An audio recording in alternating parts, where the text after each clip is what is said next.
2023 সালে নতুন শিক্ষাবর্ষে কলেজে বুধবার থেকে শুরু হলো নতুন ক্লাস।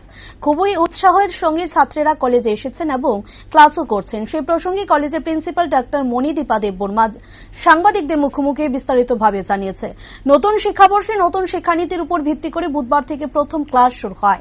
ইতিমধ্যে 1400-র উপর ছাত্রী ভর্তি হয়েছে। যারা এখনো ভর্তি হতে পারেনি, পরবর্তী সময় নির্দেশ আসলে তাদের ভর্তির বিষয়ে চিন্তা ভাবনা করা হবে। তিনি আরো বলেন, বিভিন্ন সাবজেক্টে পরিবর্তন আছে। অনার্স বা পাস কোর্স থেকে মেজর শিফট করা হয়েছে বলে জানান। এদিন সকাল 10:30 থেকে সবগুলো সাবজেক্টের উপর মেজর ক্লাস শুরু হয়। যে সমস্ত ছাত্রীরা ভবিষ্যতের আশা আকাঙ্ক্ষা নিয়ে উমেন্স কলেজে ভর্তি হয়েছে, আমরা যেন তাদের সেই লক্ষ্য পূরণ করতে পারি। যেহেতু নতুন শিক্ষানীতির উপর ভিত্তি করে এবছর ক্লাস শুরু হয়েছে, তাই পরিকাঠামোগত অনেক সমস্যা থাকলেও আমরা সেগুলো কাটিয়ে ওঠার চেষ্টা করব। কাজেই কিছুটা সময় লাগবে বলে তিনি জানান। সেমিস্টার ক্লাস শুরু নতুন শিক্ষাবর্ষে, তাও নতুন শিক্ষানীতির উপর ভিত্তি করে, এনইপির উপর ভিত্তি করে আজকে থেকে প্রথম ক্লাস শুরু করলাম আমরা। তো সেক্ষেত্রে এখন ভর্তি তো গতকাল আমাদের স্পট রাউন্ডের ভর্তি হলো, 1400-র উপরে ভর্তি হয়ে গেছে। তারও কিছু ছেলে মেয়ে হয়তো সুযোগ পায়নি,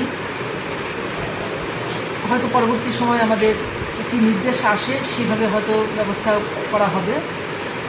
বিভিন্ন সাবজেক্টে যেহেতু এবারে পরিবর্তন আছে, আপনারা জানেন অনার্স বা পাস কোর্স থেকে আমরা এখন মেজর শিফট করেছি। কাজে সবগুলো সাবজেক্টেই মেজর কোর্সের ক্লাস আজকে সকালেই তো আমাদের 10:30 থেকে ক্লাস শুরু হলো। কাজেই তারপর তো আমাদের বিভিন্ন সাবজেক্টগুলো যেগুলো নাকি ইন্টারডিসিপ্লিনারি আছে, মাইনর আছে, ফার্স্ট ডে সবটা এখনো গুছিয়ে উঠতে পারিনি। তো যারা ভর্তি হয়েছে উমেন্স কলেজে অনেক আশা আকাঙ্ক্ষা রেখেই তারা ভর্তি হয়েছে।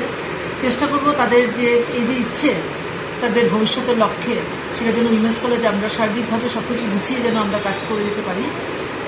যেহেতু নতুন, কাজে অনেক পরিকাঠামোগত হয়তো আমাদের সমস্যা আছে।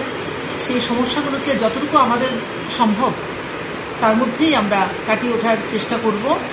হয়তো কিছুটা সময় লাগবে।